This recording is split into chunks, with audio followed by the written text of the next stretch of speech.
Oi pessoal, seja muito bem-vinda, muito bem-vindo a esse episódio super especial do podcast Sucesso à Brasileira.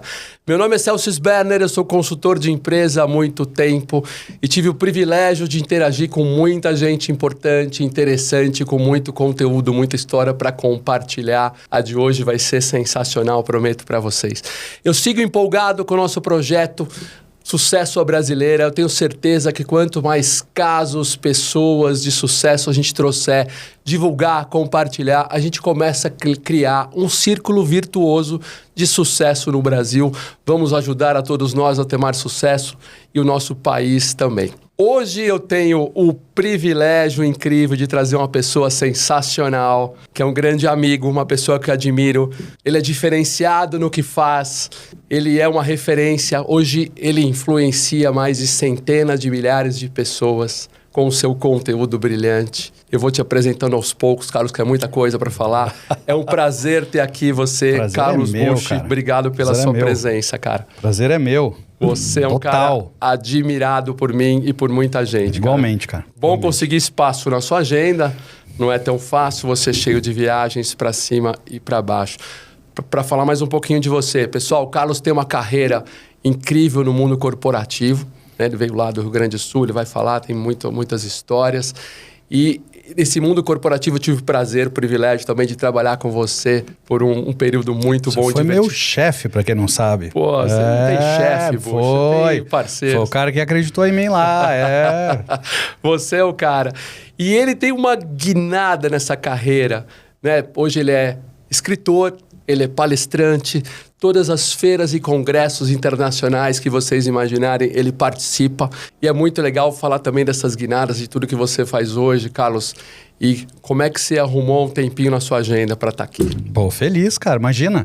Primeiro pelo projeto, parabéns, né? Eu acho que toda a iniciativa que a gente tem de compartilhar história, conhecimento, cara, a gente tem que fazer o maior esforço para ajudar, porque é isso que vai movimentar o Brasil, é isso que vai mudar ponteiro do empresário, das pessoas. Então, parabéns pelo projeto. Eu sempre fui um pouco nacionalista do Brasil. E sempre me incomodou essa história de ver sempre notícia ruim, problemas. A gente sabe, né? A gente vive num país cheio de peculiaridades e problemas de educação e econômicos, políticos. Então, a gente poder te falar de casos como você, que tem tanta história positiva, é muito legal. É legal tu falar isso do Brasil, né? A gente sofre de uma, talvez, eu não vou chamar de uma crise, mas de uma janela de controle de narrativa muito forte. Porque no Brasil a narrativa sempre ela é ruim. A narrativa ela sempre te leva para baixo. E se a gente olhar, a gente vive a era mais abundância, maior abundância no mundo. Sim. Nunca se teve tanta chance de dar certo, da gente poder ter mais capacidade. Só que se eu ligar a televisão, a narrativa é qual?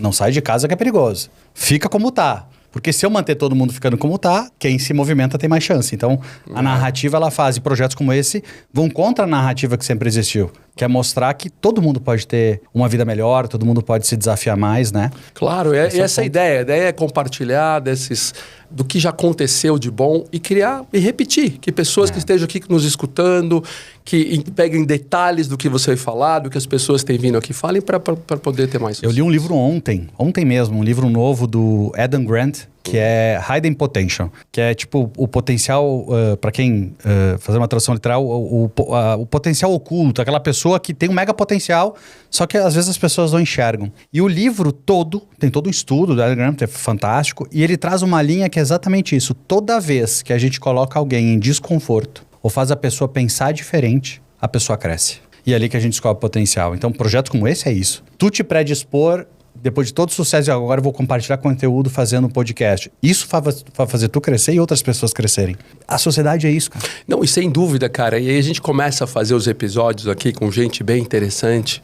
A gente começa a escutar tanta história que se não for compartilhada, vai morrer. Histórias inspiradoras mesmo, assim. Histórias que estão me inspirando. Eu acho, não sei nada dessas pessoas. Tá muito legal. Carlos, daqui a pouquinho a gente vai falar da sua carreira, que tem umas passagens que eu gosto muito. Mas o que te move hoje, cara? Acho que é um pouco do que a gente introduziu aqui no início. O que me move é ver que vou tentar fazer isso de uma frase menos romântica.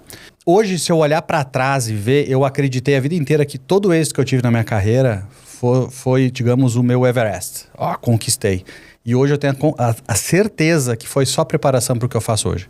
que é de ajudar, sabe? De ver que aquilo ali foi, digamos, o estágio. Eu tive que viver aquilo tudo para ter o repertório para poder ajudar como eu ajudo hoje. Então, o que me motiva? Cara, essa imensidão de oportunidades que existem, a quantidade de gente para ajudar, a quantidade de mercado para explorar. Eu não sei nem explicar, entende? Antes, o que eu achava que era esse movimento de carreira... Que legal. Né? Então, se a gente for parar para pensar, olhar para trás, é o seguinte, cara, até agora eu só me formei. Até agora eu só me preparei para fazer isso agora. Porque talvez eu nunca me senti tão pleno fazendo algo do que eu tô hoje. Felicidade lá em cima. Feliz e performance, sabe? De sentir que eu tenho uma performance com menos esforço do que eu precisava antes. Ou seja, eu tô mais no meu ponto de talento, digamos assim, né? Mas isso graças a quase 3 décadas aí de afiando machado, né? Mas você sempre foi um cara de muito conteúdo, né? Sempre. Desde que quando você estava lá como ou vendedor, ou diretor comercial, ou você começou a ser o vice-presidente, sempre com muito conteúdo. E quando é que deu esse estalo de compartilhar conteúdo? Na verdade, o estalo veio desde muito cedo. Porque, Celso, quando eu comecei o meu primeiro trabalho, assim, no mundo da tecnologia, como comercial, pré-vendas, assim, mundo Microsoft, que tu também conhece muito bem, início dos anos 2000. Eu lembro que eu passava o dia recebendo demandas do comercial para que eu levasse para a área técnica para a gente fazer as melhorias. E eu comecei a chegar à conclusão que aquilo não era muito inteligente, porque sempre tinha um gap de entendimento, as coisas eram mais morosas. Eu digo, não, é o seguinte, amanhã eu quero ir no cliente entender e de noite eu me viro fazer. E eu comecei a fazer isso e eu comecei a destoar da maioria, porque, cara, eu entendia melhor. Eu sabia como fazer, eu sabia fazer as melhores perguntas, porque eu era o cara que ia fazer, e eu usava a noite para fazer. Qualquer um ia dizer, mas tu trabalhava mais horas. Não, eu apostei naquilo, porque eu tinha que chamar atenção, eu tinha que ser diferente de todo mundo. Só que ao fazer isso, eu comecei a mostrar para as pessoas o melhor jeito de fazer, e de lá para cá não parei. Eu sempre, assim, a quantidade de pessoas que eu criei amizade por estar ajudando elas antes, eu diria que se eu tentar não ajudar as pessoas vai dar tudo errado, porque eu não sei não ajudar. Às vezes eu até me questiono, por que tu ajuda tanto, sabe? Mas é meu jeito. Então, compartilhar conteúdo tem a ver com a minha essência. Isso foi lá nos anos 2000 com o meu trabalho, a forma de eu ajudar as pessoas, e hoje, de certa forma...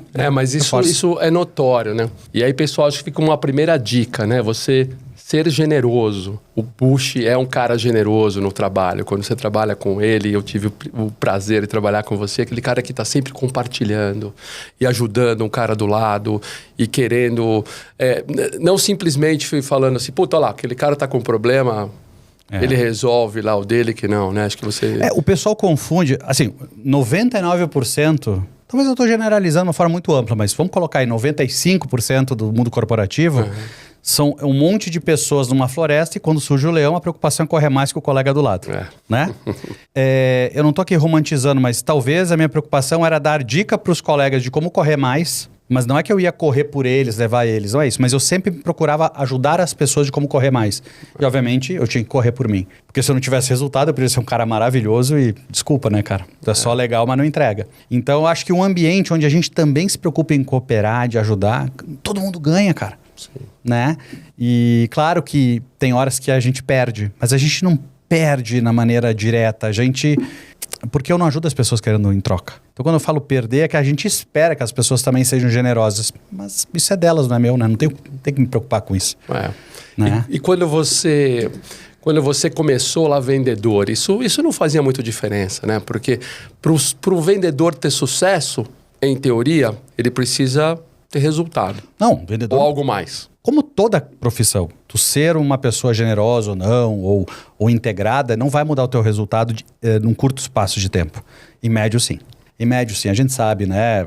Mundo corporativo não tem jeito. Né? As pessoas se conhecem. Estamos nós falando aqui depois de, passou o quê? 10 anos que a gente trabalhou, 15, sei lá. E a gente conhece pessoas de 30 anos atrás, elas sabem que a gente é até hoje. Então, dizer que a pessoa que é muito individualista, muito focada no seu número, mas que não quer trabalhar no coletivo, ela vai ter resultado, ela vai ter um bom sucesso por um período menor.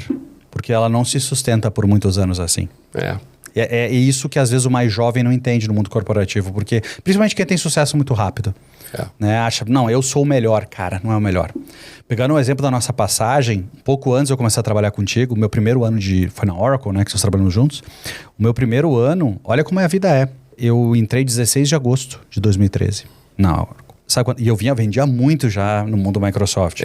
Pô, abri mão e disse, vou arregaçar na hora que vai ser o meu ano.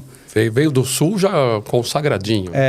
Tava bem, né? Me achando já 12, 13 anos de sucesso aí. Verdade. Não tem jeito. O que aconteceu? Chegou a primeira venda, comecei 16 de agosto, primeira venda 27 de fevereiro do ano seguinte. Ou seja, o cara que ficou 6 meses sem vender um parafuso numa empresa altamente performática como aquela, tu sabe muito bem que é raro alguém ficar. Duro. Só que daquele dia 27 de fevereiro até 31 de maio, que findava-se o ano fiscal lá, eu fui o que mais vendeu no mundo na linha. Então o que eu quero dizer? Não foi o que eu fiz nos últimos 3 meses que mudou, mas sim o jeito que eu trabalhei desde o início. Sim. Plantando, acreditando. Então, a gente vai entendendo o ambiente, a gente vai entendendo que só o sucesso sozinho, ele não sustenta. Então, sempre um pouco a mais, né? Porque o vendedor tem que fazer over-delivery. Over-delivery, talvez a primeira... O resultado é básico, né? Para qualquer profissão. Básico, tem que ter resultado. Agora, se tu puder ser um camarada, um cara legal, um cara que ajuda o ecossistema, por que não? Sem dúvida. Por que não? Sem dúvida. E você veio do Sul, eu imaginava. Então vamos começar a falar da sua carreira lá. Claro. Você no Sul já nasceu vendedor? Como é que foi isso? Não, eu lavava caminhão com 13 anos, né? Eu lavava caminhão em Lajeado, no Rio Grande do Sul, uma cidade... Literalmente? Pegava Não, literalmente. O caminhão ali, que bacana. E criança, 13 anos, né? Então não tinha uma altura, assim. Caminhão, eu lembro de usar vassoura no baú. Dentro dos caminhões tem ar comprimido para limpar. Eu lembro tudo, assim. E limpar, detalhe, era limpar por dentro e por fora. O baú todo, a gente esfregava, era um atacado que ficava atrás da minha casa.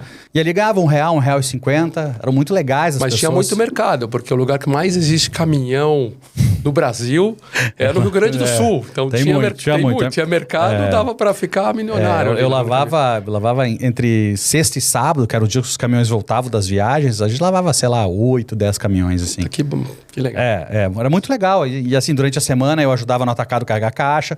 Era um pessoal lá que ajudava bastante, assim. Às vezes eu levava para casa uma caixa de omo, às vezes eu levava salgadinho, né? Que legal. E aí, com 14 anos, precisava trabalhar, eu fui fazer xerox. Consegui ser estagiário numa universidade, aí abreviando a história, dali, com 19 anos eu fui trabalhar na ONU, aí foi a minha guinada de TI. Esse hiato, vamos chamar, entre começar a fazer xerox... Você começou falando de caminhão, que eu não queria contar isso só no detalhe. Não, mas tá bom, mas você foi pra ONU... Não, então acontece, eu fazia xerox e eu fiquei nessa universidade trabalhando 5 anos, onde eu me apliquei a outras vagas de estágio, eu virei programador, dali eu comecei a criar o sistema da biblioteca, criei o RP da instituição. Muito bem. Comecei a fazer sites, e década de 90, né, era uma novidade em muitas empresas da região. Era a inteligência artificial da época, né? Da época. Era fazer um site. Fazer um site, exatamente. Nossa, eu tinha já feito 50, 60 sites de empresa. Que bacana. Como freelance, né? Só que eu cheguei à conclusão que aquilo ali não me daria uma visão de longo prazo. Aquilo ali era meio limitado. A região era limitada, as tecnologias eram limitadas. E aí eu estudei muito mais programação e eu comecei a aplicar em vagas em Porto Alegre, até que eu fui contratado, depois de 6 meses, sem saber quem era o contratante, era a ONU. Que legal. Para tocar um projeto da América Latina de ajudar governos, cruzamento de ECM, essas coisas. No que eu trabalhei 1 ano na ONU, logo estabilizou meu trabalho e eu vi que, dou conta e tá sobrando tempo. Eu passo as noites sozinho, o que eu vou fazer? Vou começar a dar aula. Eu vi que tinha começando a dar aula de internet na Microsoft, me candidatei a ser professor, instrutor da Microsoft. Que bacana. Aí dali que eu ingressei no mundo Microsoft. Me conheceram, me fizeram um convite para ir. Aí eu entrei nesse ecossistema em 2000. E começou o B2B. Exatamente. Nessa história de Microsoft. Mas eu era programador ali. Programador. Aí no primeiro ano eu virei meio que o responsável por programar e pré-venda. No ano seguinte eu já entrei em vendas. E aí o estalinho que vendas é mais gostoso. É porque como eu tinha capacidade de mostrar as ofertas e desenvolver, eu entendi o mercado, dificilmente alguém faria uma pré-venda como eu fazia. Eu sou uma pessoa muito introspectiva, mas quando a gente é bem treinado, a gente perde essa introspecção, né, de ficar fechado. Então eu falava muito bem. Acredite, eu sou. Você não é introspectivo, Bush. Você foi, talvez, um dia. Talvez eu fui mais já. Talvez um dia lá em Lajeado, mas não é introspectivo. E aí esse desafio de 12 anos, né, nesse ecossistema Microsoft, me permitiu, eu abrir unidades fora do Brasil, morei no Uruguai, sabe, por 12, 13 anos eu trabalhei muito amplo, primeiro com o mundo de Business Intelligence, uma coisa mais antiga, Kaplan Norton, né, esses caras aí, Balance Scorecard, e depois eu ingressei no mundo de CRM, que é onde eu de fato criei minha carreira, né, de Customer Experience. E aí nesse mundo eu fui até 2013 nesse ecossistema, eu tocava a operação da América Latina toda, quando eu decidi pivotar minha carreira para ir para Oracle, porque eu estava viajando demais. Eu não parava em casa, eu assim... filho pequeno, eu disse, não, eu preciso... E aí a Oracle estava com uma oportunidade só regional sul.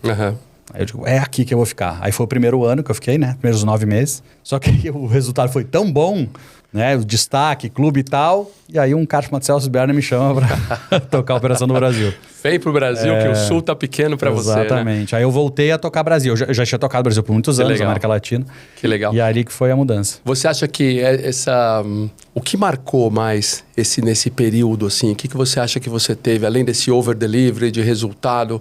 Qual foi a principal característica sua que fez a diferença ali? Celso, sabe que eu sempre entendi o seguinte, qualquer reunião que eu fosse eu tinha que surpreender, porque era a minha chance, como era a minha chance no início, na pré-venda. Então eu troquei 5 vezes de curso de graduação, isso pouca gente sabe. É mesmo? Eu me formei em 2008, comecei em 98, eu levei 10 anos para me formar. Primeiro eu não tinha como pagar, fazia uma disciplina. Depois quando eu comecei a ter um dinheirinho mais para pagar 2, 3, eu já viajava muito, então não encaixava e foi indo. Só que o que eu entendi? Eu comecei com ciência da computação, depois análise de sistemas, eu comecei a entender que... Mas 5? Troquei 5, fiz 6 cursos, né? Troquei 5 vezes de curso. Eu me formei em administração no fim.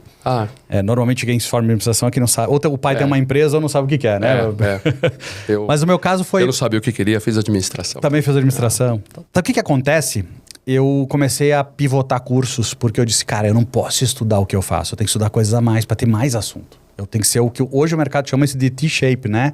O cara que é profundo num assunto e conhece muito de outros. E eu fui trocando, me formei em 2008 e quando eu me formei eu tava muito desanimado de ver meu currículo, porque eu era um cara de muito resultado profissional, muito reconhecimento na minha bolha. Mas se eu tivesse que ir ao mercado um dia com o meu currículo, eu seria comum. E eu não tinha resultado disso aí comum. Eu era um cara com muito resultado, muito conteúdo, mas como é que eu resolvo isso? Vou ter que investir na educação. E aí eu fiz 9 MBAs no exterior. Né? Eu investi, assim... São números incríveis. Muito dinheiro, tempo nisso, né? Então pera. Então deixa eu falar. O primeiro, se eu começar a elencar aqui as dicas pra gente ter futuros Carlos Bushes aqui no Brasil, né? Então o primeiro é esforço pessoal. Né? O primeiro está claro, evidente, que tem o esforço pessoal de sair de uma situação e querer fazer a diferença. Se movimentar. E movimentar, né? Se movimentar. Movimentar e ter um esforço pessoal. E aí chega num segundo ponto importante, que é a educação, né? Que aí você fala de 9 MBAs e, assim, estudar. Inteligência é liberdade, conhecimento é liberdade, né? Então, quanto mais conhecimento eu tinha, mais era potencial para mim sentar numa mesa com o presidente de empresa e encantar ele, né? Por isso que eu estudava mercado, por isso que a gente estava sempre ativo, porque é isso que as pessoas se conectam, pelo conhecimento. Então, eu entendi, pro meu mercado, isso fazia diferença. Então, por isso eu comecei a investir muito nisso, que não era o core do meu trabalho. O core do meu trabalho era vender software, como todo mundo faz na indústria. Mas eu pensei, cara, eu preciso ser diferente, porque senão vai ter 100 mil vendedores, como tinha, eu sou só mais um, eu preciso ser o vendedor. E 9 MBAs... Focado, mas desde aquela época não? Desde aquela época, desde 2008. Desde 2008. Porque o que eu defini nas especializações fora? Eu buscaria conteúdo que não é comum. Então, o primeiro que eu fiz foi gestão empresarial na Califórnia, depois eu fiz negociação em Harvard. Sabe, eu comecei a investir. Eu fiz comércio exterior, por exemplo. Ninguém imagina que eu sei comércio exterior. Eu fiz comércio exterior, eu fiz mercado de capitais nos Estados Unidos de investimento, de aquisição de empresa, fiz... Marketing digital quando 2012, nem tinha só. Então eu investi muito nisso porque eu tenho que trazer competências adicionais. E aí, obviamente... Mas conhecimento nunca é demais, né, Bush? Não. Conhecimento nunca é demais e precisa ser valorizado, né? Então, quando a gente fala que, você é escritor, você é palestrante... Hoje você é influenciador, né? Você influencia. Eu acho minha bolinha ali, sim. Não, mas eu acho que, pensando assim, você é o real influenciador, né? Porque o influenciador tem que ter conteúdo. Claro, existem influenciadores mais rasos. A gente vive um mundo hoje... Mas o influenciador é que tem conteúdo. Porque a internet deu acesso a todo mundo, né? Que é muito legal. O mundo é abundante como está hoje exatamente porque todo mundo tem chance de mostrar o que sabe. Obviamente que aí de... 2015 até agora, um pouco depois da pandemia, muita gente que é bom de fala, criou métodos e passou a vender isso, né, sem ter entregue de verdade. Então, torço para que as pessoas que tenham comprado as coisas dessas pessoas tiveram resultado. Porque eu acho muito difícil ter resultado sem ter feito. Né? Porque não é simples, né? Estou tentando elencar aqui. Esforço pessoal... Muito estudo, muita educação e curiosidade.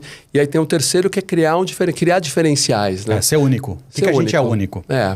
Porque quando eu decidi largar minha carreira e fazer o que eu faço hoje, eu decidi naquele momento porque eu seria o único que teria feito isso naquele momento. Porque eu vinha de um ano de novo entregando resultado, eu pedi demissão depois de ter entregue o resultado, faltando uma semana para acabar o ano fiscal.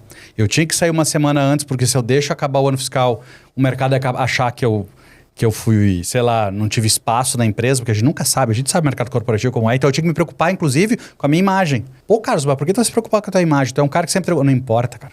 A história que fica é a primeira história contada. Se alguém contar uma mentira, pra tu contornar uma mentira é muito difícil. Então, por isso que eu tive que me preocupar em contar a história, em assumir o risco, porque, pensa, eu pedi demissão em auge de carreira pra fazer um negócio que ninguém do nosso segmento sequer um dia pensou em fazer. Né? De abdicar disso para fazer um business de educação. E o que tem é aqueles caras que não tiveram sucesso lá no fim de carreira e viraram consultor.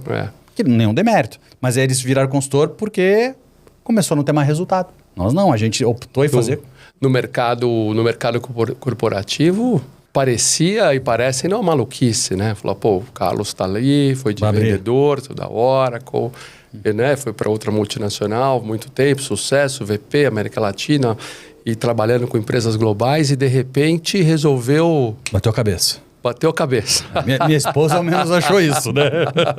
Mas bateu a cabeça e acordou assim, não, hoje eu vou mudar, vou criar algo diferente mesmo. Eu já sou diferente aqui no que eu faço corporativo, vou fazer mais diferente ainda. A gente trabalhou junto, assim, tu sabe, obviamente eu já me destacava no que eu fazia, ou melhor, do jeito que eu fazia. Tinham N pessoas muito boas no nosso mercado. Eu era de um jeito diferente das outras. Então, eu era um cara sempre de conteúdo. Sim. E eu vi que, peraí, já dei centenas de palestras sempre representando o brand. E se eu usasse o meu nome? Um dia eu falei com o Simon Sinek que ele me deu um jab assim na cara. Dizia, Bel, tu precisa falar de ti. E aí eu disse, como é que eu vou falar de mim nas empresas que eu tô? As empresas não aceitam isso. Simon Sinek, aquele influenciador americano. Exatamente. Uma noite eu... Mas falou com ele? Falou? Falei com ele, olha como é a vida. Comprei um livro, início da pandemia, março, abril, livro chamado Jogo Infinito. Tô lendo o livro, li o livro assim, 2, 3 dias. Depois que eu leio um livro que eu gosto muito, eu vou na internet e pesquiso sobre o livro. E eu achei um vídeo dele no YouTube. Assisti o vídeo e me inscrevi no canal dele. Alguns dias depois, em abril de 20, deu um push no meu celular à noite de uma live dele do livro. Entrei na live. Que legal. Eu nunca tinha feito uma pergunta na vida numa live qualquer. Sempre achei... Nem lugar nenhum eu vou levantar a mão. E eu lembro aquele dia e eu escrevi. Tava com aquelas camisas de vereador, sabe? Cueca em casa, tipo, preocupado nada. Pô, pandemia, cara. No chat mesmo, entrou no chat do celular. E eu escrevi assim... Good night. Era aberto, né? Era aberto. Eu peguei e coloquei assim... nos últimos 20 anos eu me destaquei ou num palco ou na frente de um presidente mostrando para onde o mercado ia. Agora eu não tenho mais essas ferramentas. Eu virei comum, eu virei a média. O que tu tem a me dizer? Na pandemia, verdade. Incomodado. Um mês de pandemia, nem isso. Eu não sabia nem pra onde ir ainda. E nisso ele mandou o link do Zoom pra eu entrar e falar com ele. Porra. E aí ele me deu... Primeiro ele contou um pouco das ações que ele tava fazendo. E depois ele me deu a real do tipo, olha, se tu tem um repertório que tu tem, no mercado não tem ninguém assim. E eu digo, não entendi nada. Passou 2 meses que me veio a ficha de fazer isso. E aí eu comecei a fazer lives para ajudar na pandemia. Varejistas estavam quebrando. E isso começou a ajudar a venda B2B da empresa que eu liderava. Eu nunca tinha pensado em sair. A conversa com ele não foi de sair não, tá? Foi de que espaço eu ocupar de diferente. Para te ajudar nas suas vendas. Aí eu escrevi o meu livro, porque eu disse, eu tenho que ganhar mais autoridade para as pessoas. Vou escrever um livro. Fiz o livro e virou best-seller. Eu digo, eu tenho que palestrar no TED, porque o TED é o cara... Consegui palestrar no TED. Eu digo, qual é o próximo desafio? Vou furar minha bolha. E aí, nisso, eu conversei com a presidente da editora que fez o meu livro, a editora Gente, a Roseli, e ela me disse que eu era muito parecido de pensamento com um cara chamado Joel J, que é um grande influenciador no Brasil hoje. E aí, ela me apresentou pro Joel, a gente ficou amigos. Depois disso, meses depois, eu conheci o Thiago Nigro, não sei o que. No fim, aí, meio que eu disse, esses caras... Eu comecei a entender... Ou pra cá. Comecei a ver o mercado e digo, cara, eu vou arriscar. Porque até hoje eu fui o único que fez isso. Né? Eu vejo muita gente tentando... Mas num outro momento. Num outro momento. No outro momento de carreira ou de vida. Você fez no ápice. Você fez no ápice. É brilhante. Isso é ser diferente realmente. Não sei se né? É diferente. Tá dando certo, né? Tá dando certo e é brilhante, sim. É um caminho que outros vão querer trilhar, né? Não, eu acho que é um mercado novo. Eu acho que tem muito espaço. Eu espero que muitos façam isso. porque tem muito mercado. Cada um de nós tem um complemento, né, da sua história. É repertório que as pessoas precisam. E menos oportunistas, né? Pessoas que dizem ter uma teoria, mas sem ter vivido. Sabe? Porque a vida real de vendas, Sim. business, empresa, onde tem que dar EBITDA, é uma vida bem mais difícil. Mas como eu falei, né? Com o conteúdo, Bush, é diferente, Claro. né? Porque você está falando ali de experiência de venda na sua palestra, no TED, no livro, de coisas que você viveu. Então, por isso que eu te falei que eu me sinto hoje, que eu estava só me treinando até agora. Perfeito. Porque fazendo isso, eu vejo o resultado que eu dou para as pessoas. E quanta gente eu ajudo. Todo dia eu recebo feedback de gente que eu ajudei. Pô, eu estava no almoço, é muito legal. Eu tô no shopping almoçando, alguém vem, cara, te sigo, teus conteúdos são muito bons, me ajuda. Pô, é muito legal saber que tu tá ajudando as pessoas. Impossível alguém não ficar feliz sabendo que ajudou alguém. Sim. Todo mundo gosta. O cara pode não focar em ajudar, mas se ajudou, gosta. Sim. E no momento que eu olho para trás, eu digo, pô, minha carreira serviu para quê? Serviu para eu criar esse repertório para fazer isso. E arriscar, porque a gente abrir mão de uma multinacional Você tem saudade desse mundo multinacional, de ter ali os contratos para fechar, os grandes projetos? Eu tenho que ser honesto, eu não me vejo nisso mais. Eu tenho tenho uma dificuldade de pensar se eu tivesse que voltar. Mas tem saudade dos amigos, do ambiente. É um ambiente muito pra frente, muita energia fora. É liga profissional, né? É liga profissional de venda. Ali é sentar num cliente e ficar 12 horas na recepção esperando ele passar para pegar um contrato assinado. A vida, eu digo, se tu entende isso, eu sinto falta, porque eu sou um cara de performance. Mas eu acredito que a gente está numa transição também de modelos de gestão. Então eu não tenho saudade dos modelos de gestão que eu convivi por muito tempo. Um modelo onde paga-se muito bem e se pressiona-se, vai só no emocional. Ou seja, não tem ciência, não tem educação, não tem método por si só. E eu estou generalizando, né? Óbvio que tem executivos diferentes hoje em dia já. Então eu não tenho saudade desse mundo, não. Não, né? Não. Qual foi o contrato mais gostoso que você já fechou na sua vida? Um deles, assim, algum deles você lembra? Algum com carinho? Lembro vários. Assim, do Brasil? Foi fora do Brasil? Do Brasil. Não, acho que... Algum que possa falar, ou pelo menos sem falar o nome. Eu posso dizer... A contar a história. Teve de tudo. Teve de grande banco vermelho, teve de grande varejista vermelho. Coincidência o vermelho só, né? Tem uma piadinha sobre cliente. Sabe qual foi o cliente que eu visitei? Essa aqui dá corte na internet. O primeiro... Entrei na Oracle. Primeiro cliente que marcaram para visitar em Porto Alegre. Grêmio Futebol Porto Alegre. Eu sou do Inter, né? Mas sou profissional, acima de tudo. Foi de azul? Não, como eu fui. Sem me tocar, juro para você. Nunca pensei. Botei uma camisa, né? Botãozinho, tudo. Listrada branca e vermelho. Você acredita? Não, que você não pensou. Não pensei. Eu não acredito. Foi no automático. Foi provocativo. Quando eu cheguei na recepção do cliente, estava um parceiro, o Alexis, um grande amigo nosso. Ele olhou e disse assim... Tu não vai entrar assim, né? E eu não tinha... Aí ele disse, não, assim não dá. Eu digo, cara, então, sei lá, vou comprar uma camisa do Grêmio aqui, alguma coisa. Ele falou, eu não entrei na reunião. Não entrou mesmo? Não entrei, não me deixaram. Vou acabar com o negócio. E eu nunca esqueço, eu no carro, né? Sentado pensando, caramba... Já entrei devendo na empresa, né? E porque tem toda essa coisa para quem não conhece, né? O bairrismo do Rio Grande do Sul é muito forte. Todos aqui conhecemos o bairrismo do Rio Grande do Sul e essa rivalidade linda de Grenal, né? Exatamente. De Grêmio. De Pense, esse foi o primeiro cliente. Que bacana. Mas eu abri um parênteses aqui. Né? Fechou lá alguma coisa? Não. Não. No Grêmio, não. Time de futebol nenhum, eu tenho esperança que feche. É sempre... Quando evolui, o cara quer fazer uma compensação, eu te dou 20 ingressos. Não, cara, nós somos uma empresa, não... Não tem escambo aqui, eu te dou um camarote. Eu não quero camarote, eu preciso de dinheiro. Não dá para pagar as contas com o camarote. Ao menos na minha época não podia. E desse momento de carreira, ainda no mundo corporativo, qual foi o momento mais delicado que você teve? Esses 6 meses aí, que eu não vendi. Porque a gente duvida da gente mesmo, sabe? Sabe que uma coisa me marca é que eu lembro do meu chefe me ligando 11 da noite, revisando o dia, e 7 da manhã ele me ligando perguntando, novidades? Esse não foi eu, né? Não foi. Obrigado. Não foi. Mas você entende onde eu quero chegar? Tipo, óbvio que não ia ter acontecido nada na madrugada. Óbvio que aquilo ali era só uma forma de manter eu ativo. Tem todo um lado, ok. Só que quando você tá dando o máximo, pô, e tu pega a região sul, era 200, 300 km de carro, estrada de chão, às vezes, para ir numa empresa, né? Tem muita indústria grande que fica isolada. E eu lembro todo dia. E eu vinha do mundo onde eu só andava de business, eu tava lá vendendo milhões, então eu tinha todo um resultado e um repertório. E eu fui pegar um desafio menor para ganhar muito mais dinheiro e no fim eu não vendia nada e eu era questionado, eu me questionava. Ali tu começa a te afundar. Só que eu, felizmente, uma coisa eu não deixei de fazer, que era visitar cliente. Então eu todo dia sabia, eu tenho que estar em cliente, cara. Então eu passei assim, ó, o que tu imaginar eu visitei de cliente. E aí o que fez com que nos últimos meses eu tivesse o maior resultado da região por isso, né? Porque era o jeito de fazer. Mas eu não tinha essa teoria como eu já tenho hoje. Naquela época eu tinha insegurança. Eu tive sorte de não abdicar do esforço, né? Do trabalho, da disciplina ali, consistência. Mas é muito duro, porque eu sempre olhava para minha casa, para os meus filhos, para minha esposa e pensava assim, cara, como é que eu vou dizer que eu tô falhando? E, cara, eu fazia tudo que era possível.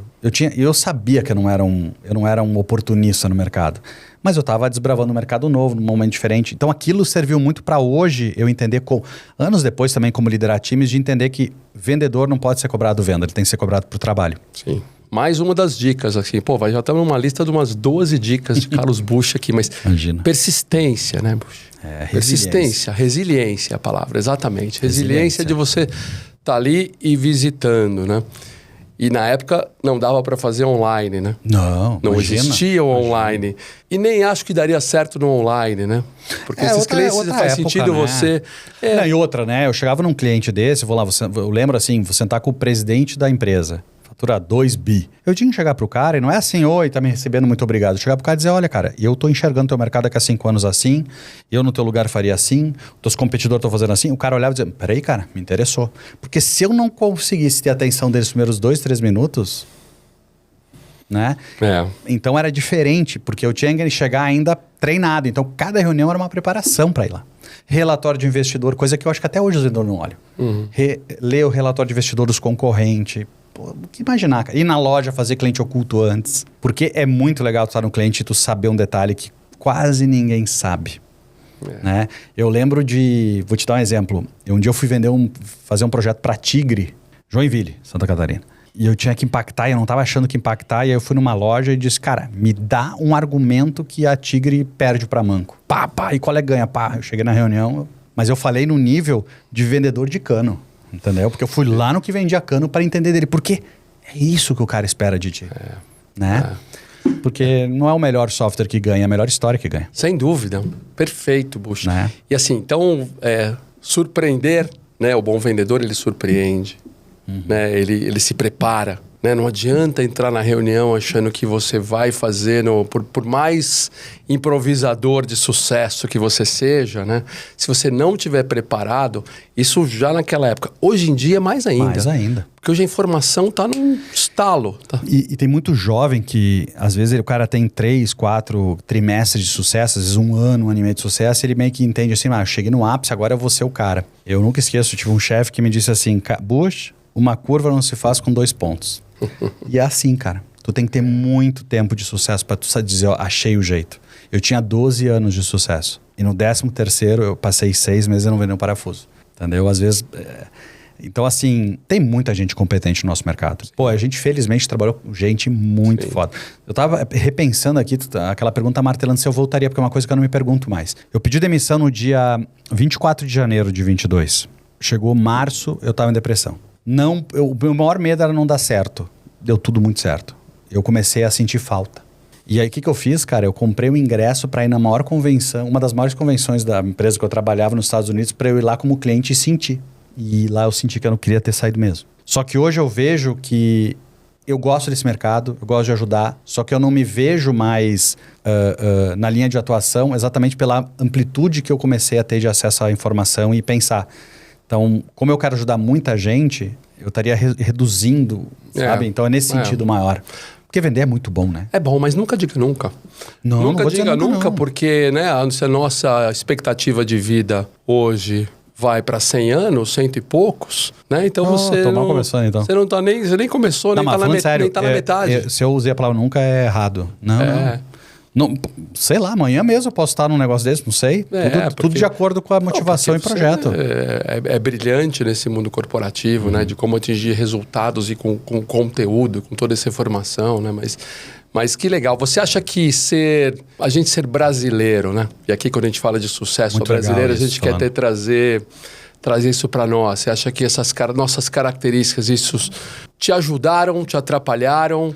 Do jeito que eu me posicionei, sempre ajudou. Porque eu trabalhei muito tempo para americano e um menor tempo para europeu. Sempre teve esse vínculo fora do Brasil. Então, a gente é muito fácil aqui de fazer esse elo, né? O americano, ele é muito metódico. Ele, na verdade, ele cria método para ver se você não está desviando do resultado. Mas ele não é tão criativo quanto o brasileiro. Criativo de ideias, vamos chamar o nosso marketing um dos melhores do mundo, né? Então, sempre se valorizava essa nossa capacidade de fazer. O lado ruim pra gente sempre foi, com essas empresas americanas, é que o nosso mercado sempre foi muito menor do que o mercado americano. Então, a gente, às vezes, era difícil conseguir chamar a atenção. Pô, eu por 4 anos fui o que mais vendeu. Então, pra mim foi fantástico eu conseguir isso. Já o europeu, não. O europeu, ele te dá um desafio, tu acordou, ele volta daqui a 30 dias com saco de dinheiro. Tipo, cadê o dinheiro? É isso aí. Ele não tem muito método, não. O europeu é diferente. É, bem diferente. Então, eu acho que o brasileiro ele tem uma capacidade de resiliência muito maior em qualquer lugar do mundo que eu já trabalhei. Né? Quando eu vou dar palestra, eu felizmente agora tenho dado palestras fora em vários lugares do mundo, nós somos diferentes.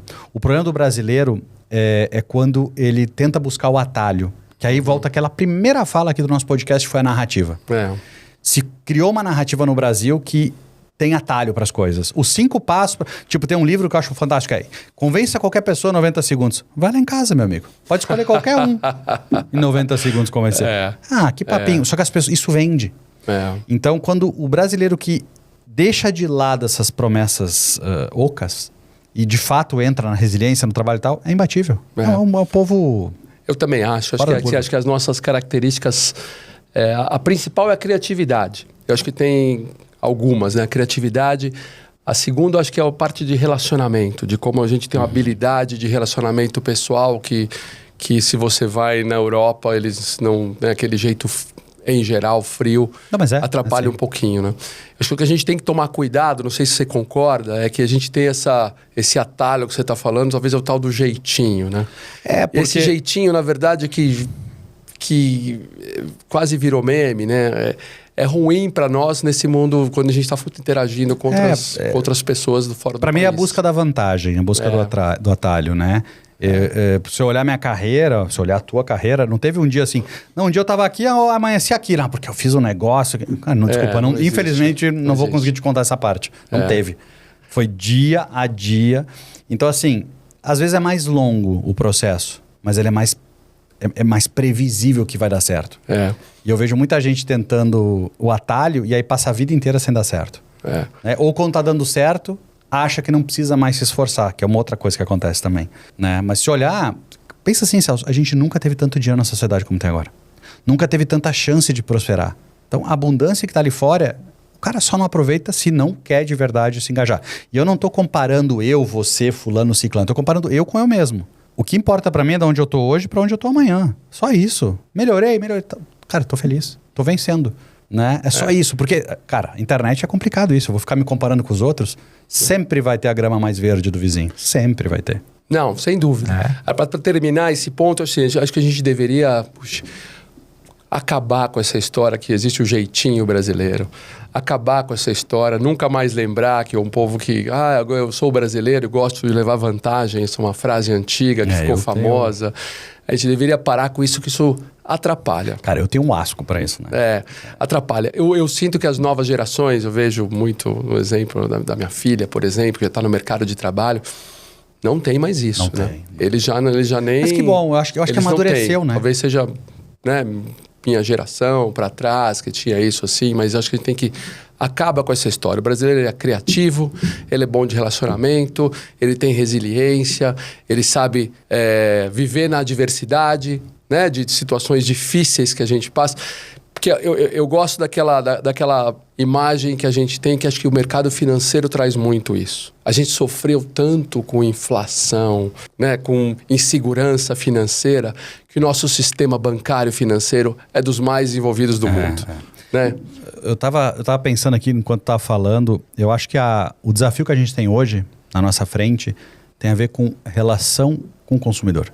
Eu acho que... Quem acha não tem certeza, né? Eu vejo, pela minha experiência, pelas pessoas que eu converso, que todos os dias a maior parcela dos comerciantes ou das empresas está mais preocupada em resolver o seu problema do que o do cliente. E isso é muito na ansiedade porque o mercado ficou quente, cresceu. Então, todo mundo está meio que preocupado em crescer. Então, é muito mais ser oportunista. Eu estou sendo muito mais interesseiro do que interessante. Eu acho a grande oportunidade para quem entender e ser interessante agora. Né? É só você olhar a experiência que é viajar de avião hoje como era 5 anos atrás. A telefonia hoje, 5 anos atrás.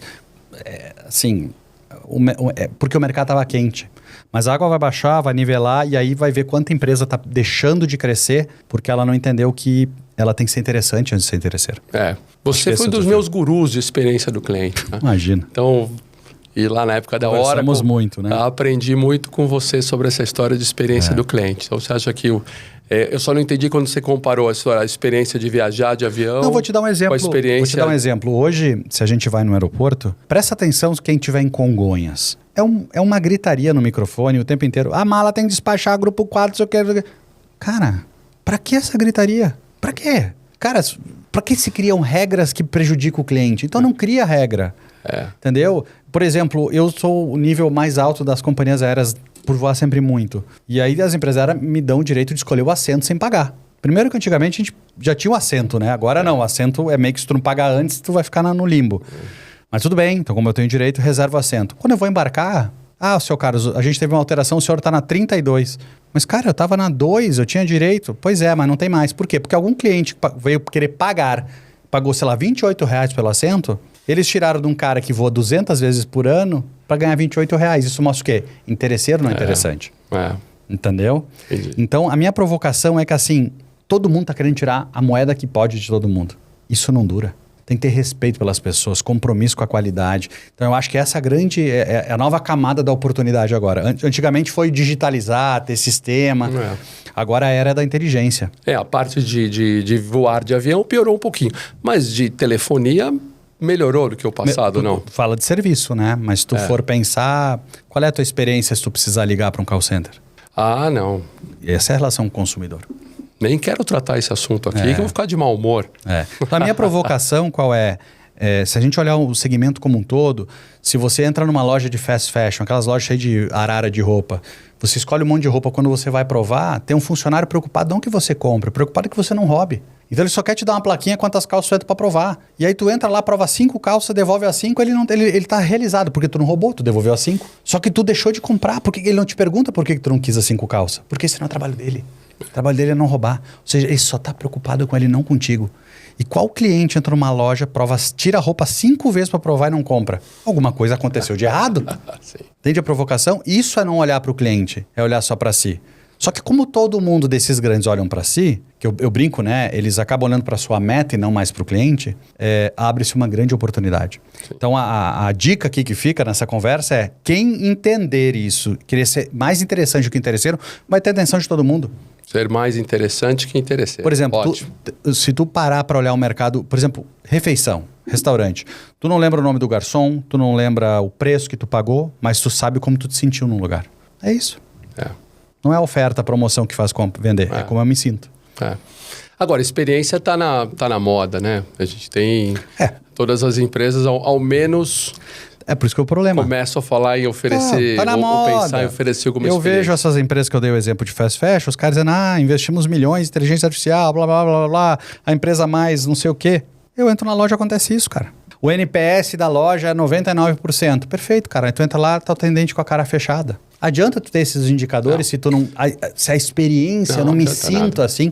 Então, eu vejo muita gente querendo usar isso, por quê? Porque a meta diz, você tem que ter tantos pontos de NPS para ganhar o teu bônus. Então, o cara trabalha pelo NPS, não pelo cliente. Sim. Entendeu? Então, essa é a grande oportunidade na minha visão da experiência do cliente hoje. Eu não chamo nem de experiência do cliente, eu chamo de ser interessante. Ser interessante. Legal.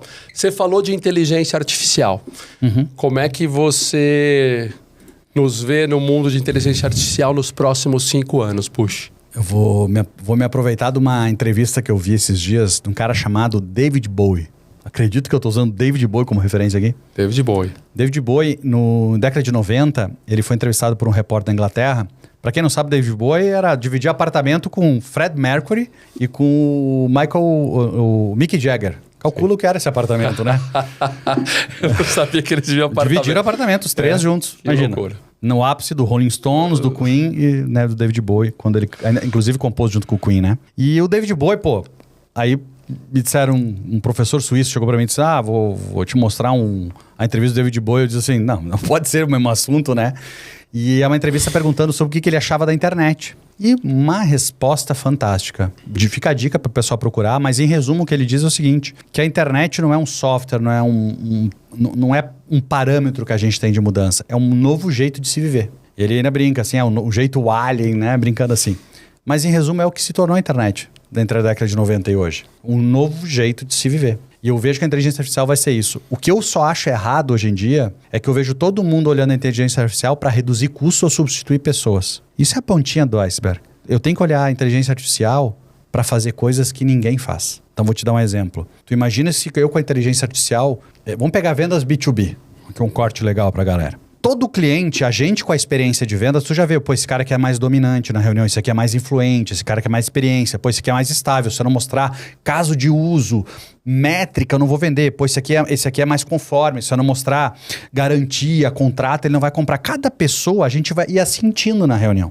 Isso é a nossa experiência com vendedor, a experiência de N vendedores. Só que com a inteligência artificial hoje, eu posso pegar o teu LinkedIn e já saber, de acordo com como tu escreve tudo que tu fez, qual é o teu perfil. E sabendo disso antes, eu já posso mandar um material focado nos teus desejos. Eu posso vender... Eu não posso não. Eu venderei muito mais. Isso ninguém faz. Então, isso para mim é o que a inteligência artificial habilita a gente a fazer que ninguém nunca se fez. Então, para mim, a inteligência artificial vai nos levar para isso. A gente vai poder fazer coisas que nunca se fez. Se eu quiser usar essas coisas para ser interessante... ganho o mercado. Se eu quiser ser interesseiro, vou reduzir custo, vou demitir os jornalistas. Muito bom. É o que todo mundo faz, é a parte mais fácil. É isso mesmo. Então para de olhar com esse viés de substituir pessoas, não sei o que tal, que eu não tô nem um pouco preocupado, e olha assim, ó, cara, o que eu posso fazer que ninguém faz? Vou te dar um exemplo que eu fiz. E como eu tenho uma exposição pela internet, eu tenho uma imersão empresarial, eu faço muita captação pela internet de pessoas interessadas. E eu comecei a entender que se eu respondia para a pessoa em menos de 2 minutos por WhatsApp, a conversão aumentava em 80%. Então eu disse, cara, eu tenho que falar. Mas aí o que acontece? Eu vou contratar pessoas para trabalhar 4 turnos? Não posso. Não viabiliza. Eu consegui treinar uma inteligência artificial para emular um vendedor de verdade. Eu não tenho um vendedor e tudo é vendido pela inteligência artificial. Você vai conversar com ela, você não sabe o que é. Porque ela foi treinada a ser interessante, a não cair em piada, a mostrar valor do produto, a trabalhar a objeção, a gerar valor. Que legal isso. A trabalhar a reciprocidade, ela entrega material. Não, fica tranquilo, tu não precisa comprar hoje. O lote acaba amanhã, mas amanhã eu te ligo. Sério. Aí ela mesma liga amanhã para ele. Com a minha voz. Com a sua voz. Com a minha voz. Que legal. Então, qual é a provocação que eu quero aqui? Eu tô fazendo coisas que ninguém nunca fez. Eu não tô fazendo isso para tirar vendedor. Eu continuo com os vendedores que eu tinha lá. Só que o que ele faz? Ele monitora e fica olhando, porque vai ter um momento que ele vai fazer a diferença. Isso. E se ele tiver que ficar sentado o dia inteiro vendo e rindo, tá tudo certo, cara. Eu tô atendendo melhor o meu cliente. É um modelo híbrido, então. Inteligência artificial e humano, né? Porque ela tá fazendo coisas que o humano não consegue. Ele não consegue atender 100 pessoas de madrugada ao mesmo tempo. Acho que a beleza da coisa, né, tá que a gente não sabe o que vai acontecer. Não sabe. Né, pra mim, o David Bowie. É o David Bowie. A gente não sabe o que vem. É uma vida alien que está chegando. Que está chegando e assim, tá bom. Agora a gente tem máquinas e soluções e tem uma inteligência artificial generativa, ou seja, gerando coisas e conteúdos a IA, a inteligência artificial, ela meio que ocupou a narrativa do mercado hoje, deixando de lado a capacidade de internet praticamente sem latência, que é a 5G. Então, porque hoje em dia a gente já pode meio que operar uma pessoa no Japão aqui do Brasil sem latência praticamente. Que isso sim também é uma outra revolução. Sim. Né? Então a IA meio que está ocupando, mas tem muitas evoluções paralelas aqui que são assustadoras. Por exemplo, a gente tende a incluir em média 1h30 de ociosidade no dia das pessoas com carro autônomo. Porque o objetivo do carro autônomo não é reduzir... Por mais que tudo isso é benefício. Reduzir acidente, reduzir custo, melhorar o trânsito, tudo isso é benefício. Mas por que estão criando carro autônomo? E normalmente quem está criando carro autônomo quem é? O Google, Apple... por que esses caras estão criando carro autônomo? Porque eles querem aumentar o tempo de internet, porque com mais tempo na internet, mais transação você faz na internet, mais eles ganham. A gente tem um privilégio, né, Bush? Eu tenho falado isso sempre, de estar vivendo... uma revolução de tecnologia. A gente viveu a migração do caixa eletrônico, cara. A gente... Você não lembra, mas para pensar. Não, que você fala assim, tinha que ir no banco, não existente no caixa eletrônico, pensa. é isso. Eu lembro o medo das pessoas de usar um ATM. Sem dúvida. Pensa, a gente viveu essa geração que tá vivendo a IA. Olha os extremos. Uma loucura. Pegou uma janela bem interessante. Uma janela bem bacana. As pessoas hoje, para atuarem no mercado, né, nesse mercado de tecnologia, e tem muita gente que nos escuta aqui que não está em posição executiva, de liderança, e estão nos vendo aqui. E muito se fala que essa empresa tem que pensar como dono de uma empresa. Né? E você acha que isso é essencial para alguém ter sucesso hoje empregado numa empresa? Eu adaptaria essa colocação. Eu entendo que quando dizem assim, tem um comportamento como dono, né? Valor, inclusive, de uma empresa que a gente trabalhou, né? Sim. Isso quer dizer o quê? Seja responsável, leve à frente tudo que a empresa sempre se preocupou. Mas se pense como dono, talvez leve para o lado errado as pessoas. Para mim, a melhor frase é, pense no que é melhor para o cliente. Por que eu digo melhor no cliente? Eu não estou abrindo mão da empresa lucrar, etc. Mas assim, o que eu mais vejo de erro nas companhias é que elas vão abrindo mão do cliente pelo acionista. E aí, quando tu vê a empresa, é uma empresa só para gerar dividendo e ela deixa de existir no mercado.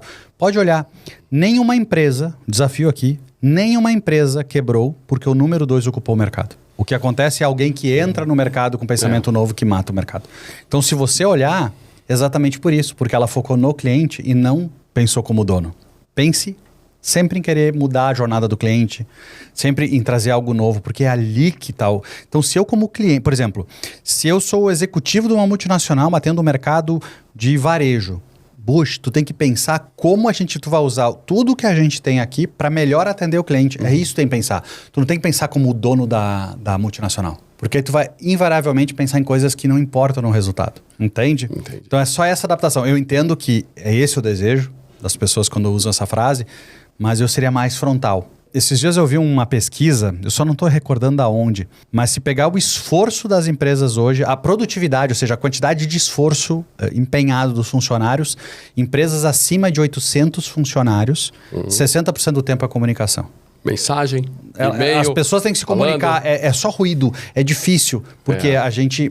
Uma coisa que eu falo, é o chefe não tratando o funcionário como adulto. Pense como dono para ficar bonito. Não, cara, pensa no cliente. O cliente vai comprar mais se ele for melhor atendido? Vai, então atenda bem. As 4 empresas que mais vendem por metro quadrado nos Estados Unidos são Apple, Tiffany, Lululemon e Warby Parker. Dessas 4, 3 não pagam comissão de venda. Elas pagam comissão pelo atendimento. Olha só. Olha que interessante a provocação. Eu estou dizendo que das 3 às 4 que mais vendem metro quadrado, elas se preocupam mais em atender o cliente do que vender, porque a venda é uma consequência. Então, é o exemplo que eu estou dizendo agora. Deixa claro. Atende bem o cliente, cara. A venda vai ser uma consequência. Em qualquer nível, né? Qualquer nível. Em qualquer nível. Esse era o exemplo, você falou da empresa que trabalhávamos, e essa era uma questão colocada aqui do porteiro, estagiário ao presidente. Todos têm que agir como dono. Como dono ou melhorando agora como se adaptou, né? Com pensamento no cliente, né? Então, acho que isso é uma coisa muito forte de fazer. E, Bush, nessa história toda, né? No mundo corporativo, você deitou e rolou. Aí você, de repente, resolveu mudar de vida e começou a fazer coisas diferentes que lhe agradam mais e começou a compartilhar conhecimento como um todo. Como é que você fez para ser palestrante? Isso foi natural? Você começou a oferecer palestras? O que você fez? De graça. Em primeiro lugar, eu me preparei para isso, né? Então, tô preparado tal, então eu quero fazer. Primeira coisa, oferece para as pessoas te conhecer. Depois comecei a cobrar. Valorzinho pequeno, aí passa um tempo um pouquinho maior, até trabalhar hoje com cachê de palestrante profissional. Mas por quê? Porque o mercado começou a ver valor e eu comecei a aprender. Devo ter feito, 70 palestras que não pagava o vale transporte, vamos dizer assim. Mas por que eu investi nisso? Porque eu entendi que eu precisava ser conhecido. Eu precisava estar no mercado. Eu já tinha feito, 600, 700 palestras. Então, o meu problema não era aptidão, qualidade, era ser conhecido. Porque cada um que tem a satisfação de uma palestra, ele te indica para um próximo. O mercado é assim. O mercado é muito de palestra, principalmente. E foi assim que eu investi em fazer. Esse ano eu devo ter feito 60 palestras profissionais. Profissional que eu digo remuneradas, com um público grande, porque eu me preparei para isso. Eu investi nisso, né? Investi um bom dinheiro.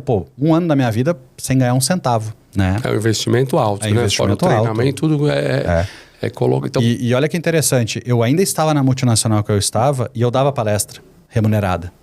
Sabe como é que eu fazia? Final de semana, todo o dinheiro que eu ganhava eu doava para uma instituição de caridade. Por quê? Porque eu não queria confundir a minha atividade core, mas eu queria que o mercado conhecesse mais o meu trabalho. Que bacana, tem um investimento aí. Investimento do meu tempo, meu final de semana, da minha família. Eu tô lá num evento, entregando conhecimento, fazendo propaganda da empresa que eu representava.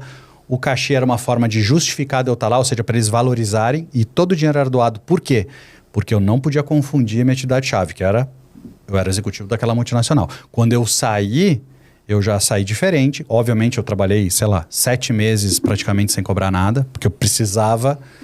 Porque é muito fácil, e isso que talvez o pessoal que está na multinacional às vezes não entende, é muito fácil tu abrir porta ou ser reconhecido com a marca que tu tem por trás, né? Depois que você não tem, eu vou te dar o exemplo de uma coisa que uma das coisas que foi muito forte de depressão, que eu digo assim: prazer, sou o Celso Berner, diretor da empresa tal, vice-presidente da empresa tal. Assim foi a nossa vida. Eu cheguei, prazer, Carlos Bush. Da onde? Da Bush. Aí tu nem fala, aí tu fica assim, caralho, o que eu sou, cara? Ou seja, a minha vida ensinou que eu tinha que ter um cargo e uma empresa, não quem sou eu. Entende? Entendi. Essa é forte, porque quem você é, o que você faz, a gente romantiza. Pode ver, numa roda de amigos, tu conhece uma pessoa, a primeira frase, a segunda não sei se é, mas a terceira com certeza vai ser: tu faz o quê? Tu trabalha onde? É sempre assim as conversas.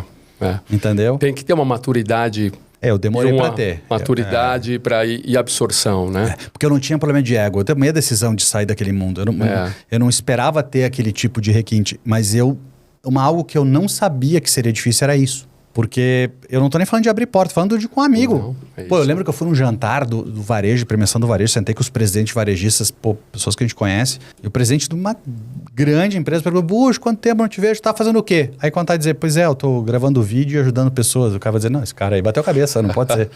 Eu não sabia me apresentar, porque a vida inteira eu fui treinado a me apresentar do jeito que todo mundo se apresenta. Hoje não, hoje eu já te provoco. Hoje a gente tem que se apresentar do que a gente é único. Sim. Quem é você? Sim, é isso. Mas isso é papo outro podcast. Não, isso é ótimo. É ótimo essa história, assim. Como é que você está equilibrando vida pessoal e vida profissional, Bush? Acho como antes, né? Tem feito esporte? Não tenho feito esporte. Talvez esse é o meu ponto. O meu problema com esporte é que eu gosto de esporte coletivo. Assim, coletivo que eu digo, eu gosto de... Vou jogar um tênis, jogar um futebol, jogar basquete, vôlei. Assim, sou uma pessoa que felizmente tem uma boa aptidão para o esporte, mesmo sobrepeso, mas eu preciso de mais gente, preciso de agenda. Então, isso meio que nunca priorizei, porque sempre é um atrito para fazer isso. Não sou um cara de academia. Academia me convite. Então, depois tem um futebolzinho de quinta-feira, 40 plus, que eu vou te mas 40 vou te convidar. Plus então. Talvez os caras estão muito rápido para mim, mas tudo bem. 45 plus, não se preocupa não, que eu tô indo ter esse futebol de vez em quando. Eu prefiro o IMC 30 plus aí. O futebol, obrigado. 45, e eu vejo pessoas eu tenho alguns amigos, grandes amigos que estão nesse futebol e tem caras de 60, 62, 63 correndo mais que nós dois juntos, viu, Bush? Mas não é difícil. Não. Correndo e se divertindo, então tem um futebolzinho para convidá-lo. Eu gosto muito disso. Quando eu falo de equilíbrio, eu não tenho equilíbrio nenhum. Isso é papo, ao menos eu não sei como ter equilíbrio. É uma discussão que eu tenho muito com a minha esposa, que eu tenho uma visão muito que é tudo uma coisa só, né? Mas o que eu tenho aprendido ao longo dos anos, principalmente assim, da pandemia para cá, é de ter um tempo de mais qualidade em casa, né? Então tentar, por exemplo, eu fiquei 3 anos sem laptop para não fazer nada em casa. Eu tenho um desktop no meu trabalho, acredita? Foi o jeito que eu fiz. Agora eu tenho um laptop por causa de eventos, mas eu praticamente não uso. É muito pontual eu usar. Que bacana. Coisa que no passado... Que difícil, hein? Coisa que no passado isso. Eu ficava todas as noites, que eu me conheço como gente, trabalhando até a hora de dormir. Que loucura. Né? Então são formas que eu vou aprendendo com o tempo. Mas assim, não tem certo ou errado, não tem... Eu acho que se vende uma vida perfeita, é a vida que a gente pode viver. Eu acho que a única coisa assim que a gente deveria se preocupar é ter tempo de qualidade com as pessoas que a gente ama e saúde. Que é uma coisa que eu, infelizmente, até esse convite não tinha priorizado. Vamos colocar esse convite assim. Cerveja você toma, Bush? A gente se esforça. Então eu queria aproveitar, deixa eu te dar uma lembrancinha que essa cerveja artesanal a Hiller tem uma história legal. A Hiller é aqui, ó, esse cachorrinho aqui, na verdade. Legal. Eu faço parte, você sabe, de uma empresa de consultoria que se chama Multi. Claro. E a gente tem ali eu, Alexandre, a gente tem um terceiro sócio, que é só sócio, a história é bacana, porque ele desistiu. Você vê se é uma edição especial que ele fez aí para Multi, tá no rótulo, tudo, é uma ripa que ele fez. Ele largou esse mundo todo, Bush, é uma história diferente da sua, mas com algumas coisas semelhantes. Falou assim, não aguento mais essa história de tecnologia, consultoria, projetos, pessoas, complicado, e foi plantar lúpulo. Então, na Multi, ele só é o sócio hoje, ele planta lúpulo. Planta lúpulo, e é legal, o desafio está todo empolgado, porque lúpulo é uma coisa muito europeia, né? E ele está colhendo e falou, nós estamos alcançando a produtividade europeia com esse lúpulo, e a partir daí ele começou a fazer cerveja, né? Cerveja artesanal. Então é mais um caso também de essa ruptura inteligente, que é o pessoal da Hiller, depois vai ter como a gente comprar e adquirir, vai ter todos os links aí. Os links pra gente achá-lo. Legal, aqui. Obrigado, tá? Obrigado. Vou provar, depois dou feedback aí nos comentários do vídeo. Isso aí. Pode ser antes do futebol, depois do futebol. Ou se não tiver futebol, vai só na cerveja. Só cerveja. Falou um negócio que eu queria fazer um comentário, ao menos eu me sinto no dever de fazer. Tu comentou assim, ele não aguentou mais, etc. Tal. É muito comum isso, né? Executivos às vezes chegaram no limite de alguns mercados. E meio que isso é a forma de dar a coragem de fazer o que gosta mais. Tipo, não sei se é o caso, mas parece ser, né? É interessante que eu não cheguei no limite quando eu decidi. Eu olhei realmente como uma oportunidade diferente. E é uma coisa que eu queria provocar, não só você aqui, mas muita gente, que assim, a gente se permitir repensar, mesmo indo bem, se não tem algo que a gente gostaria de fazer de diferente. Parece que a gente tem que não dar certo para fazer uma coisa diferente. Não tem nada a ver. Pô, tá indo super bem, assim, adoro as pessoas trabalhar comigo, tenho saudades, como eu te falei. Eu não me vejo hoje pelo resultado que eu faço, mas assim, eu não cheguei nesse estágio e eu acho que é importante não chegar. Porque às vezes a gente chega nesse estágio e não tem nem a força para ir para outro lugar. Sem dúvida, é uma boa colocação. Não chegar no limite, né? Eu acho que as pessoas têm que se... Se você costumeiramente se questiona, raramente talvez você chegue no limite, né? Mas aí tem mais algumas características das pessoas de sucesso que têm vindo aqui, outras que a gente tem conversado, que é a ousadia. Porque quando você está no limite, talvez seja uma decisão mais fácil ali, né? Sim, mas uma fuga, na verdade. É uma fuga. Quando você não está no limite, né? Você precisa de coragem, de ousadia, né? E que é o que você teve para chegar lá. Assim, pô, eu tinha uma posição invejada por muitos no mundo corporativo, e de repente fala assim, vou para outro mundo, agora vou lá com a galera... o Jota, vou me envolver com esses caras e vou começar a fazer. E talvez seja um desbravador, né? Porque as pessoas que veem o seu sucesso, né? E quem tá vendo aqui vai olhar e falar, pô, eu posso fazer como esse cara, né? Olha como a minha cabeça foi mudando. Eu não pensava em fazer isso, mas eu escrevi um livro, e quando eu fui escrever o livro escrevendo o que eu penso, tava lá como eu tinha que agir. Eu só não tinha coragem. Mas eu pensava daquele jeito. Eu escrevi o livro, 1 ano e meio após eu escrever o livro, eu vejo... Caramba, era o que eu tinha escrito. Que bacana. É quase assim. Eu li um livro, Carlos Bush, li um livro do Carlos Bush, que fala que você precisa então, ter ousadia, coragem e não chegar no limite. Olhou e falou assim, porra, esse cara tem sentido. Esse cara tem sentido, acho que eu vou fazer o que ele fala. Que legal. Gosto muito dessas histórias, que eu também tive algumas mudanças, né? O próprio história de Tanamuti.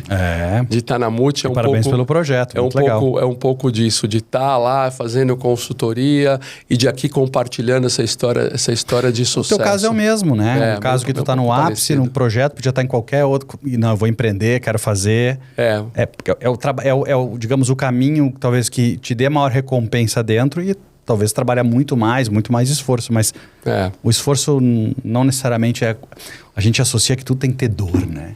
Esforço não é dor, cara. Esforço é só tempo. É tempo. É tempo. Isso. Tempo, sem dúvida, é o maior bem que todos temos aqui.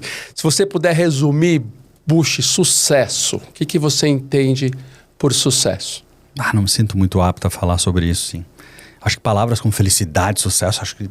Eu acho que sucesso profissional, para mim, tem a ver com a pessoa ter consistência. Uma pessoa de sucesso, ela tem consistência. Ou seja, aquele pipoqueiro, ele tem sucesso porque há 10 anos ele tem fazendo daquele jeito. Para mim, isso é sucesso profissional, né?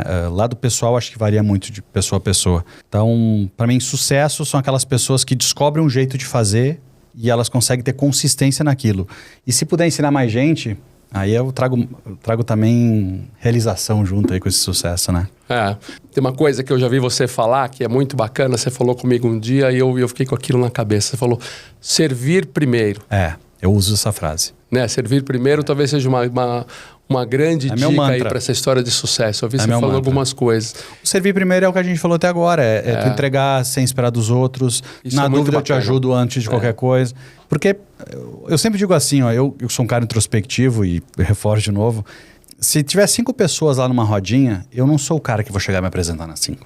Eu lembro quando eu fazia feira, você tem um stand da empresa, vinha um cliente, eu ficava olhando assim, e quando batia o olho no olho, eu pensei, vou ter que falar com ele agora, sabe? Porque eu não era o meu forte, mas eu ia lá, vendia, fazia tudo. Então eu nunca fui o cara de quebrar gelo. Agora, se tivesse alguém passando dificuldade, eu seria o cara que ia correndo ajudar. Então, bota na tua cabeça que tá indo ajudar todo mundo, cara.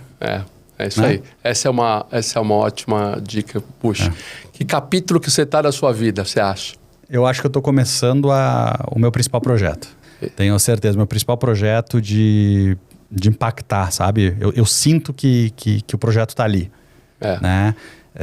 Na proporção que eu imagino que é possível. Porque assim, eu não tô preocupado com o tapinha nas costas, eu não tô preocupado, eu não tô com pressa. Eu quero fazer as coisas do jeito mais lineares de quem eu sou. Então assim, eu vou te dar um exemplo. O que eu ensinar, o ponto que eu ensino é o ponto que eu pratico. Porque para mim a coisa mais importante nesse mercado de educação é tu de fato ser quem tu é ensinando. Isso para mim é único até. Muito pouca gente consegue fazer isso.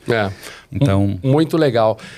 O pessoal, o Bush, ele é uma super referência em vendas, marketing, inovação.